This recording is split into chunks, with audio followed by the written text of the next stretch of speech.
Good morning everybody. Success point Deoband में आपका फिर से स्वागत है। आज हम पॉलिटी का एक बहुत ही इम्पोर्टेंट टॉपिक करने वाले हैं, संघ की कार्यपालिका यानी कि भाग 5, जिसमें राष्ट्रपति और उपराष्ट्रपति से संबंधित प्रावधान सभी आएंगे। तो परीक्षा के दृष्टिकोण से एक बहुत ही महत्वपूर्ण टॉपिक होगा, तो इसके बारे में हम गहराई से आज चर्चा करने वाले हैं। स्टार्ट करते हैं प्रेसिडेंट ऑफ इंडिया। देखना, इसके बारे में हम आर्टिकल पढ़ेंगे, अनुच्छेद 52 से 62 तक, अनुच्छेद 52 से 62 तक। और ज़्यादा जो क्वेश्चन पूछे गए हैं, राष्ट्रपति का निर्वाचक मंडल, electoral college president of India, और एक राष्ट्रपति के चुनाव की प्रक्रिया कि राष्ट्रपति का चुनाव किस तरीके से होगा। देखना, सबसे पहले तो हम बेसिक बातें कर लेते हैं। राष्ट्रपति का पद अमेरिका से लिया गया है, लेकिन राष्ट्रपति के चुनाव की प्रक्रिया ये आयरलैंड के संविधान से प्रेरित है। Election procedure of the president of India ये कहाँ से लिया गया है? और ये आयरलैंड से। और लेकिन भारत का एक राष्ट्रपति होगा, ये अमेरिका से लिया गया है। तो आर्टिकल 52 में क्या है, अनुच्छेद 52 में, कि भारत का एक राष्ट्रपति होगा। 52 में there will be the president of India, भारत का एक राष्ट्रपति होगा, राष्ट्रपति प्रेसिडेंट। और 53 में लिखा हुआ है कि संघ की कार्यपालिका शक्ति राष्ट्रपति के हाथों में निहित होंगी, जिनका संचालन वह स्वयं करेंगे या अपने अधीनस्थ पदाधिकारी द्वारा कराएंगे। इसका मीनिंग क्या हुआ कि कार्यपालिका शक्ति, देखना, जो भारतीय लोकतंत्र है इसके 3 स्तंभ होते हैं, कार्यपालिका, न्यायपालिका और विधायिका। विधायिका क्या होती है? लेजिस्लेचर, जिसमें जो कानून बनाने वाले, जो विधि बनाने वाले लोग रहते हैं। विधि कौन बनाएगा? MP MLA बनाते हैं, तो क्या हुआ? विधायिका, लेजिस्लेचर। और कार्यपालिका क्या होता है? द एग्जीक्यूटिव, जो उन बनाए हुए कानूनों को लागू करते हैं, है ना। जैसे हम एक सरकारी पद के लिए तैयारी कर रहे हैं हम सब लोग, तो उसमें हम किस पर जाने वाले हैं? एग्जीक्यूटिव पर, कार्यपालक। हम कार्यपालक बनेंगे, एग्जीक्यूटिव बनेंगे। और न्यायपालिका क्या होती हैं कि वो सही से कानून बनाए गए हैं या नहीं, या फिर उनका अनुपालन सही किया गया है या नहीं, इसकी जांच कौन करता है? अदालतें, यानी कि न्यायपालिका। तो कार्यपालिका, विधायिका और न्यायपालिका। विधायिका को ही व्यवस्थापिका कहेंगे। व्यवस्थापिका और विधायिका एक ही नाम है दोनों। और जो भारतीय लोकतंत्र का 4th स्टेट या 4th पिलर माना गया, 4th स्तंभ, वो सूचना का अधिकार, RTI, right to information, under article 19A में जोड़ा गया है वो। तो इसे कौन सा चौथा स्तंभ माना गया है? तो 53 में क्या आ जाएगा कि कार्यपालिका की समस्त शक्ति राष्ट्रपति के हाथों में निहित होंगी। कार्यपालिका, कार्यपालिका की शक्ति ये किसके पास होंगी? राष्ट्रपति महोदय के पास, राष्ट्रपति। अब बात करते हैं आर्टिकल नंबर 54 की। 54 में आ जाएगा निर्वाचक मंडल, निर्वाचक मंडल, निर्वाचक मंडल। इंग्लिश में कहा जाएगा electoral college, CTRL, electoral college. Electoral college क्या होता है, इसको एक सामान्य भाषा में समझते हैं। अच्छा, कुछ पूछना चाह रहे हैं नीति जी? कार्तिक, कुछ? राष्ट्रपति के चुनाव में कौन कौन भाग लेते हैं? राष्ट्रपति के चुनाव में जो भाग लेते हैं, देखना भैया पूछ रहे हैं कि राष्ट्रपति के चुनाव में कौन भाग लेता है। इसी को हम इलेक्टोरल कॉलेज कहते हैं, निर्वाचक मंडल। आप इसे ऐसे समझिए, गांव में जैसे ग्राम प्रधान का, ग्राम पंचायत का इलेक्शन होता है, और उसमें एक निर्वाचन सूची होती है हमारे पास, इलेक्ट्रॉन जो वो ये होगी, सॉरी, लिस्ट, है ना, जो वोटर लिस्ट होती है हमारे पास, उसी को हम क्या बोलते हैं? निर्वाचक मंडल। अगर ये राष्ट्रपति के लिए है, ये शब्दावली केवल राष्ट्रपति के इलेक्शन में यूज करेंगे, इलेक्टोरल कॉलेज या निर्वाचक मंडल। और अगर ग्राम प्रधान का इलेक्शन है या ग्राम पंचायत का, उसके लिए निर्वाचक सूची होता है उसका नाम। वोटर लिस्ट में नाम कब दर्ज होगा? एक तो उस गांव की निवासी होनी चाहिए, और हमारी एज 18+ होनी चाहिए, प्लस उसमें नामांकन होना चाहिए, अब योग्य हैं उसके लिए। यानी कि जो ग्राम सभा होती है, ग्राम सभा के प्रत्येक सदस्य वोटर लिस्ट के मेंबर होते हैं। तो वोटर लिस्ट में तो नाम ग्राम पंचायत के लिए होगा। अगर हम इसी को राष्ट्रपति के लिए इस्तेमाल करते हैं, तो वोटर लिस्ट में राष्ट्रपति की किस किस के नाम लिखे जाते हैं। देखना, राष्ट्रपति के चुनाव में कौन भाग लेता है और कौन भाग नहीं लेता, इसको अलग से लिखते हैं। देखना, जो भाग लेंगे, डू और डोंट, ये अलग अलग, ये तो भाग लेने वाले हैं, भाग नहीं लेने वाले। भाग राष्ट्रपति के इलेक्शन में 4 लोग लेते हैं, 4, इसको ऐसे समझिए। संसद के 2 सदन होते हैं, एक लोकसभा, एक राज्यसभा, है ना। तो लोकसभा के इलेक्टेड मेंबर, प्रत्येक सदन में 2 प्रकार के मेंबर्स होंगे। लोकसभा में जो मेंबर्स होते हैं, लोकसभा में, लोकसभा, इसमें 2 प्रकार के, एक तो इलेक्टेड होते हैं, इलेक्टेड यानी कि जिनके लिए वोट डलती है, इलेक्टेड MPs, सांसद, निर्वाचित सांसद यानी कि निर्वाचित, निर्वाचित, और एक होंगे मनोनीत, मनोनीत को नॉमिनेट, नॉमिनेट मेंबर, ये जो एमपी होंगे इनको हम क्या कहेंगे, मनोनीत। मनोनीत मेंबर कितने होते हैं लोकसभा में, 2, और निर्वाचित कितने होते हैं, 543, 543। लेकिन 2019 में ये कानून बनाया गया, एक्ट एक, कि ये मनोनीत सदस्य अब मनोनीत नहीं किए जाएंगे राष्ट्रपति द्वारा। तो टोटल कितने होते हैं, 545 प्लस 2, ये 543 प्लस 2, 545। इनमें से 543 ही से वोट डालते हैं केवल, राष्ट्रपति के निर्वाचक मंडल में शामिल होते हैं। ये 2 एंग्लो इंडियन समुदाय के होंगे जिनको मनोनीत किया जाएगा, वो राष्ट्रपति के चुनाव में भाग नहीं लेते। तो एक तो इसमें क्या हुआ, जो राष्ट्रपति के इलेक्शन में भाग लेते हैं, पार्टिसिपेट करते हैं, जो भाग लेना, और जो भाग नहीं लेते। तो भाग लेने में कौन से, एक तो ये लोकसभा के निर्वाचित एमपी, निर्वाचित यानी कि इलेक्टेड एमपी, और ऐसे ही आ जाएंगे, ये 2 भाग नहीं लेंगे मनोनीत। ऐसे ही राज्यसभा के इलेक्टेड निर्वाचित एमपी, 2 ने भाग लिया। अच्छा, एक जैसे विधानमंडल होता है, हमारा उत्तर प्रदेश में जो विधानमंडल है इसके 2 सदन हैं, एक विधानसभा एक विधान परिषद, है ना।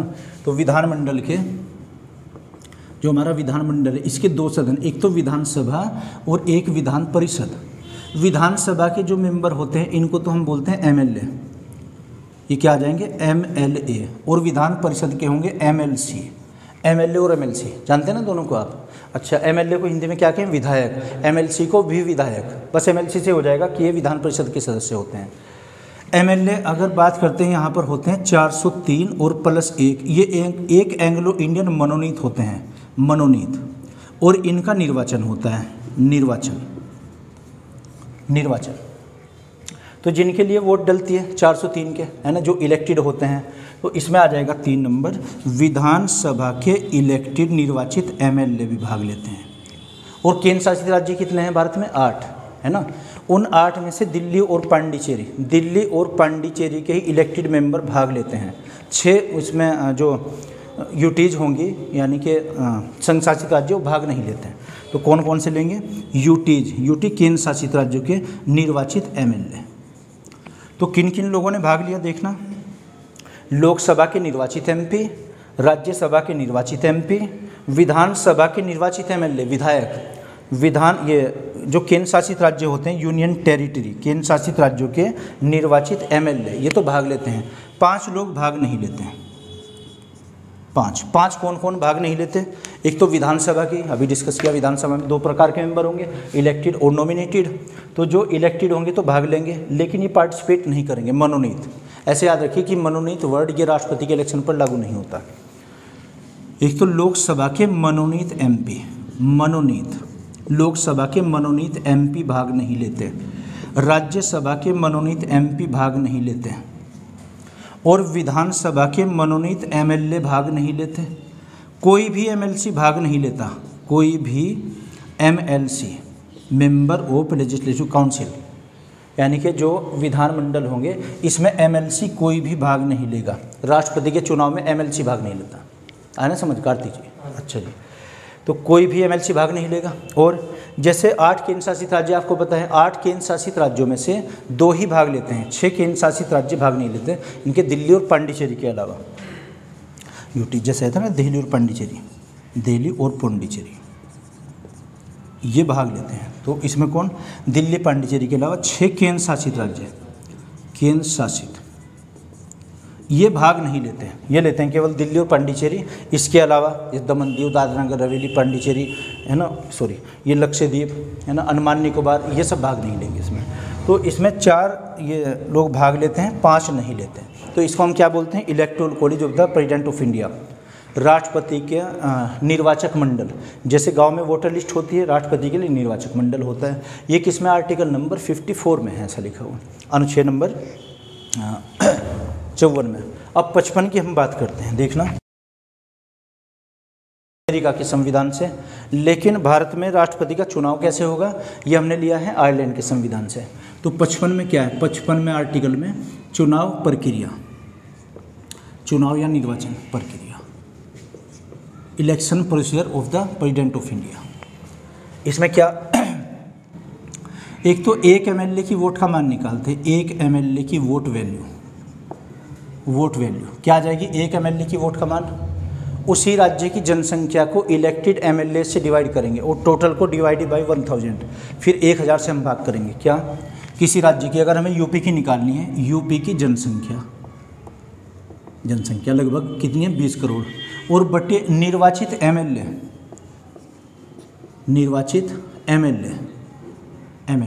और डिवाइड बाय 1000, इस पूरे को हम 1000 से डिवाइड करेंगे तो एक एमएलए की वोट का मान निकलता है इस फॉर्मूले से। परीक्षा के दृष्टिकोण से बहुत ही महत्वपूर्ण फॉर्मूला।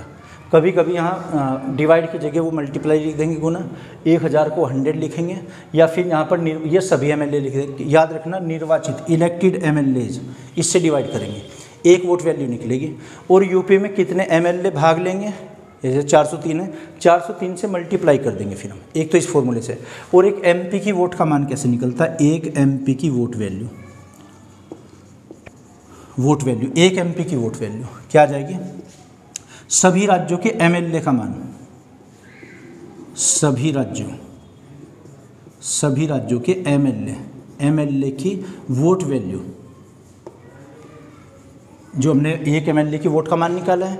भारत में कितने राज्य भाग लेंगे, 28 तो राज्य हैं, 2 केंद्र शासित, 30 राज्य भाग लेते हैं राष्ट्रपति के इलेक्शन में, तो 30 राज्यों के एमएलए की वोट वैल्यू, इसको जब डिवाइड करेंगे हम, किससे डिवाइड होगा ये, लोकसभा और राज्यसभा के elected members, Lok Sabha plus Rajya Sabha के कौन से मेंबर, इलेक्टेड मेंबर, निर्वाचित एमपी, लोकसभा और राज्यसभा के निर्वाचित एमपी। लोकसभा में कितने होंगे, 543, राज्यसभा में कितने होंगे, 233 का वहाँ पर होगा, क्योंकि 12 सदस्य मनोनीत होते हैं। इससे भाग करते हैं, देखना इसे 1000 या 100 से नहीं डिवाइड किया जाएगा, डिवाइड केवल एमएलए की वोट की वैल्यू निकालने के लिए, है ना समझ ऋतिक जी। तो इसमें क्या करेंगे, 2 आर्टिकल बहुत इंपॉर्टेंट है, कौन सा, 54 और 55। 54 में क्या है, राष्ट्रपति का निर्वाचक मंडल यानी कि इलेक्टोरल कॉलेज सॉरी, और 55 में आ जाएगा राष्ट्रपति के चुनाव की प्रक्रिया, election procedure of the president of India.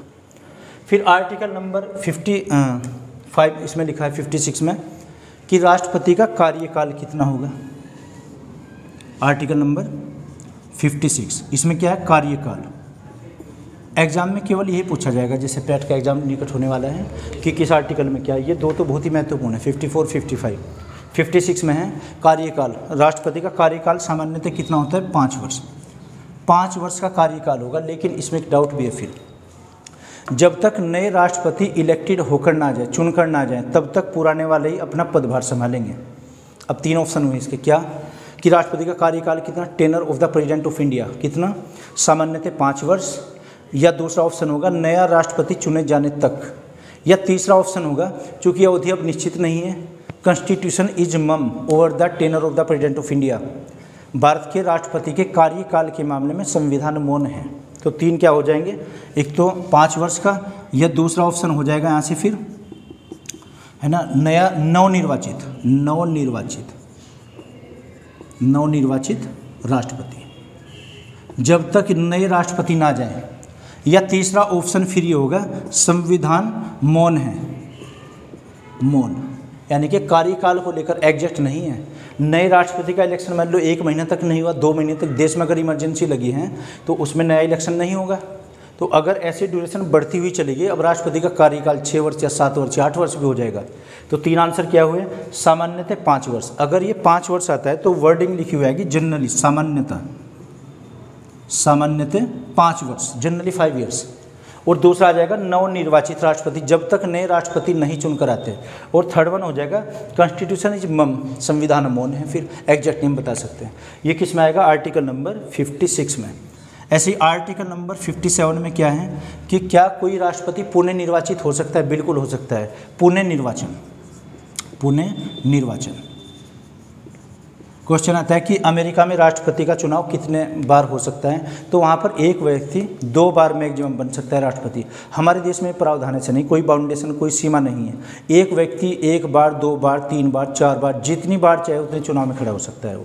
लेकिन परंपरा ये रही है, अगर फर्स्ट प्रेसिडेंट ऑफ इंडिया को छोड़ दिया जाए डॉक्टर राजेंद्र प्रसाद को, उसके बाद में जनरली कोई व्यक्ति 2 ही बार मैक्सिमम बना है। वो नहीं कि बाउंडेशन सीमा है, ऐसी परंपरा बना दी हमने, क्योंकि उनके बाद तो एज ही नहीं बचती, फिर वो रिटायरमेंट ले लेते हैं अपना।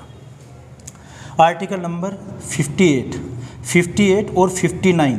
58 में क्या है? योग्यता, क्वालिफिकेशंस, योग्यता, राष्ट्रपति पद के लिए योग्यता, क्वालिफिकेशन। तो क्वालिफिकेशन क्या होती है? एक तो भारत का नागरिक होना चाहिए, नंबर 2 उसकी न्यूनतम आयु 35 वर्ष होनी चाहिए, नंबर 3 वह लोकसभा सदस्य बनने के लिए योग्य होना चाहिए। लोकसभा की क्या होती है फिर वो देखते हैं। तो 3 योग्यताएं क्या हो जाएंगी क्वालिफिकेशन? नागरिक भारत का होना चाहिए, नागरिक, नंबर 2 उसकी न्यूनतम आयु 35 वर्ष होनी चाहिए, और नंबर 3 उसमें लोकसभा सदस्य बनने की योग्यता होनी चाहिए, काबिलियत होनी चाहिए ऐसी। लोकसभा एमपी की योग्यता, एमपी की योग्यता क्या है? अब ये देखिएगा आप, लोकसभा का जो एमपी बनता है, संसद सदस्य यानी कि एमपी, जैसे हमारे सहारनपुर जिले के एमपी है, तो योग्यता क्या रही होगी? भारत का नागरिक होना चाहिए, 25 वर्ष की कम से कम आयु होनी चाहिए, और तीसरा उसके लिए कॉलम है कि संसद लोकसभा सदस्य बनने से संबंधित कोई भी योग्यता बना सकती है, कोई भी कानून बना सकती है। तो अगर ऐसा कानून बनाया जाए कि एमपी बनने के लिए ग्रेजुएशन होना चाहिए, स्नातक होना चाहिए, अब ये स्नातक वाला प्रावधान ये राष्ट्रपति महोदय की क्वालिफिकेशन पर भी लागू होगा। अब राष्ट्रपति को भी होना पड़ेगा ये ग्रेजुएशन। तो क्या? भारत का नागरिक होना चाहिए, 35 वर्ष की आयु होनी चाहिए, और लोकसभा सदस्य बनने की योग्यता होनी चाहिए। लोकसभा के एमपी होते हैं, लोकसभा के एमपी की 3 योग्यताएं क्या क्या? कि एक तो वो भारत का नागरिक होना चाहिए, भारत का नागरिक तो राष्ट्रपति भी हैं, और उसकी न्यूनतम आयु 25 वर्ष होनी चाहिए। जिसकी 35 वर्ष होगी आयु, उसकी न्यूनतम 25 तो होगी। और तीसरा, कोई भी संसद कानून बना सकती है इसके लिए, संसद कोई कानून, अगर संसद ने कानून एक्ट ऐसा बनाया है कि एमपी को ग्रेजुएट होना पड़ेगा, अब राष्ट्रपति महोदय को भी ग्रेजुएट होना पड़ेगा। ये योग्यताएँ हैं। अच्छा, एक होती हैं शर्तें, राष्ट्रपति पद के लिए शर्तें, कंडीशंस क्या? राष्ट्रपति महोदय किसी सदन का सदस्य नहीं होना चाहिए। अगर राष्ट्रपति महोदय एमपी या एमएलए, उन्हें पद से इस्तीफा देना पड़ेगा, और या फिर लाभ के पद पर नहीं होना चाहिए, ऑफिस ऑफ प्रॉफिट, लाभ के पद को बोलते हैं, ये ऑफिस ऑफ प्रॉफिट नहीं होना चाहिए। अच्छा, इसमें 59 में शर्तें। आर्टिकल नंबर आ जाएगा 60 में क्या है? शपथ, ओथ एंड एफर्मेशन। शपथ कौन दिलाता है? सुप्रीम कोर्ट के मुख्य न्यायाधीश, CJI, chief justice of India, supreme court के मुख्य न्यायाधीश राष्ट्रपति महोदय को शपथ दिलाते हैं। तो आर्टिकल नंबर 60 है, और इसके बाद में एक महाभियोग 61 और 62 में फिर उसके विशेष प्रावधान। आप ये बताइए, ये समझ आया नहीं या कुछ पूछना है इसमें आपको? ऋतिक जी कोई क्वेश्चन? जी, कितने हुए अभी तक राष्ट्रपति? जो अभी हुए मुर्मू, ये तो 15वें 18वें नंबर की है। देखना पूछ रहे हैं कि अब तक राष्ट्रपति कितने क्रम के हुए हैं। तो क्रम इनका जो सीरियल आता है 15 भी आता है और 18 भी आता है ना। अब जैसे द्रौपदी जी हैं तो ये 15वें 18वें नंबर की हैं। अगर इनका हम सीरियल गिनते तो 15वां, अगर हम कार्यवाहक को भी गिनते तब 18वां हो जाएगा, 18th। 3 व्यक्ति कार्यवाहक भी बने हैं राष्ट्रपति। कौन कौन हुए हैं? एक तो वीवी गिरी हुए हैं, और न्यायमूर्ति हिदायतुल्लाह हुए हैं, और बीडी जत्थी, ये 3 कार्यवाहक हुए हैं। अगर हम एक्टिंग प्रेसिडेंट को भी गिनते हैं, अब ये 18 हो जाएंगे, 18 हो जाएंगे। तो जो द्रौपदी जी इनका क्रम कौन सा आएगा? या तो 15वां है या 18वां है। अगर हम 3 को गिनते हैं अब 18वां हो जाएगा, 18th हो जाएगा। हालांकि दोनों ऑप्शन में नहीं आएंगे, ऐसा क्वेश्चन पहले आ चुका हुआ है ना, जब प्रेसिडेंट APJ कलाम थे उनका क्रम पूछा गया था, तो वैसे वो मिला के 14th उनका क्रम था। और कोई क्वेश्चन? ऋतिक जी कोई क्वेश्चन? कार्तिक आपका? इनमें से सब क्लियर है बिल्कुल? अच्छा, हटा दें सर, चलो ठीक है जी। आप अगर स्क्रीनशॉट लेना चाहें तो स्क्रीनशॉट ले लीजिए। आगे बढ़ते हैं, अभी 2 आर्टिकल्स और भी हैं।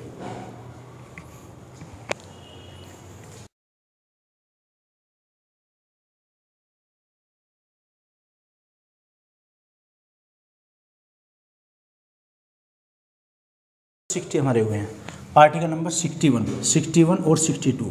61 में क्या आ जाएगा? महाभियोग। ये क्या लिखा गया? महाभियोग को इम्पीचमेंट कहते हैं, इम्पीचमेंट, महाभियोग। आर्टिकल नंबर 61, ये क्वेश्चन कई बार पूछा गया कि महाभियोग की प्रक्रिया किसमें? आर्टिकल नंबर 61 में, इम्पीचमेंट। देखना, अगर राष्ट्रपति महोदय को पद से हटाना है तो उसका एक ही तरीका है कि महाभियोग से हटाए जा सकते हैं वो। अगर राष्ट्रपति पर कोई सिद्ध कदाचार हुआ है, ऐसा कोई आरोप जो प्रूव हो चुका हो, है ना, जो प्रूव्ड क्रिमिनल कोई क्राइम हो, उसको कहेंगे हम सिद्ध कदाचार के आधार पर महाभियोग की प्रक्रिया के द्वारा हटाया जा सकता है।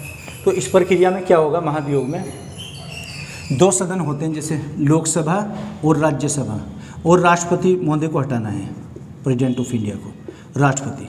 तो जो भी सदन होगा, प्रथम सदन और द्वितीय सदन, है ना, जो भी प्रथम सदन, अगर लोकसभा वाले हटाना चाहते हैं तो एक प्रस्ताव पारित करेंगे और उस पर 1/4 सदस्यों के सिग्नेचर होंगे, 1/4 सदस्य, है ना, और इसे 14 दिन पहले की पूर्व सूचना पर राष्ट्रपति महोदय को 14 दिन पहले बताना पड़ेगा ये कि आप पर कोई कदाचार आरोप कोई सिद्ध हुआ है, और उसमें 14 दिन में 14 डेज में अपना बचाव कर सकते हैं।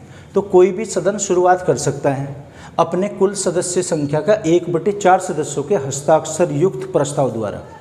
तो जो हस्ताक्षर होंगे 1/4 सदस्य के, वो राष्ट्रपति महोदय के पास 14 डेज बिफोर इन्फॉर्मेशन देंगे वहाँ पर। अब क्या होगा, इसी प्रपोजल को, इसी प्रस्ताव को विशेष बहुमत से पारित करके लोकसभा और दूसरे सदन में भेजेगी।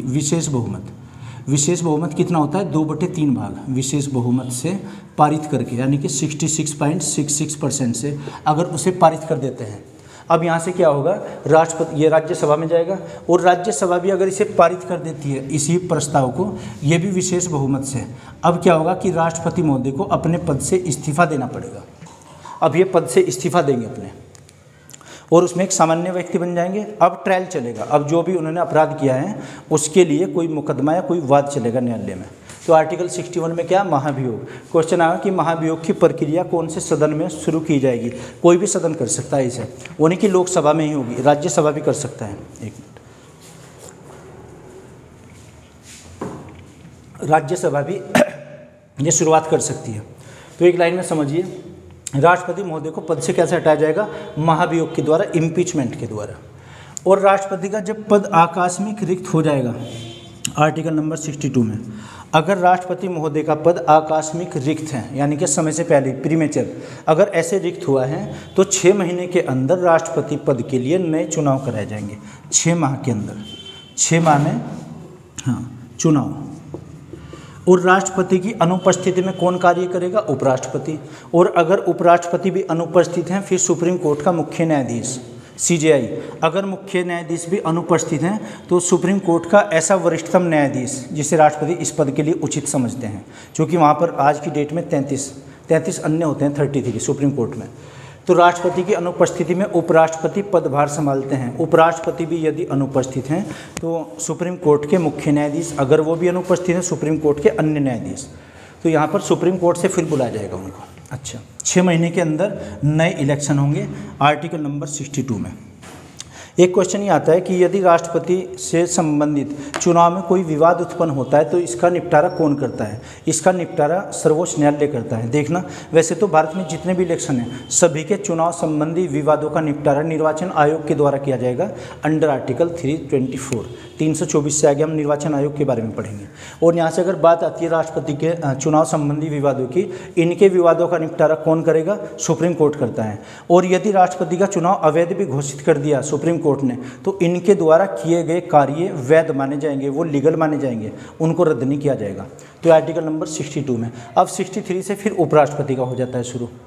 तो यहाँ तक हमने जो इम्पोर्टेंट इसमें टॉपिक है कौन कौन से 54 आर्टिकल, यानी कि राष्ट्रपति का निर्वाचक मंडल, 55 election procedure of the president of India, और एक आएगा आर्टिकल नंबर 61 इम्पीचमेंट, महाभियोग। ये 3 बहुत इंपॉर्टेंट हैं। इनके अलावा कोई और अदर क्वेश्चन आपके? एक विशेषता ऐसे पूछ लेते हैं फैक्चुअल तरीके से कि भारत के पहले राष्ट्रपति कौन बने थे, डॉक्टर राजेंद्र प्रसाद। सबसे निर्विरोध किसको चुना गया था, जिसके अपोजिशन में कोई नहीं खड़ा हुआ था, ये हुए थे नीलम संजीव रेड्डी। नीलम संजीव रेड्डी ये राष्ट्रपति बनने से पहले किस पद पर थे, लोकसभा अध्यक्ष के पद पर। और जब राष्ट्रपति के इलेक्शन के बाद में काउंटिंग होती है ना, गिनती शुरू होती है, उसमें चरण होते हैं, स्टेप होते हैं, प्रथम चरण, द्वितीय चरण। प्रथम चरण में प्रथम वरीयता की वोट गिनी जाती है, दूसरे चरण में दूसरी वरीयता की, क्योंकि वरीयता क्रम में वोट डाली जाती है राष्ट्रपति के लिए। तो प्रथम चरण में तो रिजल्ट निकल ही जाता है अमूमन, लेकिन जब वीवी गिरी इलेक्शन में खड़े हुए थे, वीवी गिरी का जो परिणाम है दोहरे चरण की मतगणना की आवश्यकता पड़ी थी। उसमें क्वेश्चन है कि कौन से राष्ट्रपति हुए हैं जिसमें दोहरे चरण की मतगणना की आवश्यकता पड़ी थी, वो हुए वीवी गिरी। और प्रथम कार्यवाहक कौन बने थे, ये भी वीवी गिरी बने थे। पहले कार्यवाहक थे, फिर पद से इस्तीफा देकर इन्होंने और ये राष्ट्रपति इलेक्शन में भाग लिया था। क्वेश्चन है प्रथम मुस्लिम राष्ट्रपति डॉक्टर जाकिर हुसैन, प्रथम महिला राष्ट्रपति प्रतिभा देवी सिंह पाटिल, प्रथम राष्ट्रपति चुनाव में भाग लेने वाली भारत की प्रथम महिला डॉक्टर लक्ष्मी सहगल। APJ कलाम जब राष्ट्रपति बने थे उनके अपोजिशन में खड़ी हुई थी ये। अच्छा, प्रथम दलित राष्ट्रपति वेंकट रमन, प्रथम वैज्ञानिक राष्ट्रपति APJ कलाम, प्रथम जनजाति जो बनी है जनजातियों से ये द्रौपदी जी बनी है अब जो वर्तमान में है। ये ऐसे क्वेश्चन आए हुए हैं। सबसे अधिक आयु तक कौन बने, सबसे अधिक कार्यकाल तक डॉक्टर राजेंद्र प्रसाद। और अंतरिम कौन बने हैं, जब तक हमारा संविधान लागू नहीं हुआ था उससे पहले मान लिया गया था, वो भी doctor Rajendra Prasad, interim president of India. ये क्वेश्चन आए हुए हैं। इनके अलावा कोई और कौन सा? हाँ जी, डॉक्टर राजेंद्र प्रसाद ने चुनाव में किसे हराया? चुनाव में डॉक्टर राजेंद्र प्रसाद ने चुनाव में किसे हराया था, ये क्वेश्चन है इनका। तो डॉक्टर राजेंद्र प्रसाद जी ने KT शाह को हराया था। KT शाह को हराने वाले वो बने थे पहले जी। और कुछ इसके अलावा? राष्ट्रपति जो पहले वित्त मंत्री के पद पर, जो पहले वित्त मंत्री के पद पर, हाँ वित्त मंत्री वेंकट रमन भी रहे हैं उस पर, तो वेंकट रमन हुए हैं ऐसे। मेरी वैसे 2 हुए हैं, दूसरे मुझे जानकारी नहीं है। और इसके अलावा कोई और? वोट वैल्यू आया समझ में, वोट वैल्यू कैसे निकालते हैं? अच्छा, MP और MLA की अलग अलग दोनों की, चुनाव में कौन कौन भाग लेते हैं, इम्पीचमेंट है ना। और इसके अलावा अच्छा आप बताइए कि जो एंग्लो इंडियन होते हैं इनका क्या मीनिंग होता है? एंग्लो इंडियन जो ब्रिटेन में जन्मे हों बाद में भारतीय नागरिकता, या जो ब्रिटेन के नागरिक हों। ब्रिटेन किसे कहते हैं? ब्रिटेन इंग्लैंड एक ही है, अलग अलग अलग अलग देश क्यों? सर ये 4 देशों को मिलाकर बनाया, ब्रिटेन 3 को और इंग्लैंड 4 को। हाँ अच्छा, देखना जो ब्रिटेन, अभी तो एक ही समझिए आप, ब्रिटेन या फिर UK यूनाइटेड किंगडम या फिर इंग्लैंड, राजधानी क्या रहेगी? लंदन। तो जो ब्रिटेन में जन्मा हो, जिसका जन्म ब्रिटेन में हुआ, बाद में भारत की नागरिकता ली हो, वो एंग्लो इंडियन कहलाएगा, आंग्ला भारतीय। तो लोकसभा में ऐसे 2 सदस्य मनोनीत किए जाते हैं और वो राष्ट्रपति महोदय द्वारा किए जाते हैं। और राज्यसभा में 12 सदस्य मनोनीत होते हैं, उनमें एंग्लो इंडियन नहीं होते। सिर्फ लोकसभा में ही एंग्लो इंडियन को मनोनीत किया जाएगा, लेकिन 2019 के बाद में जो कानून बना है उसके तहत नहीं किया जाएगा, वो इनएक्टिव कर दिया गया, निरसन कर दिया गया उस कानून का।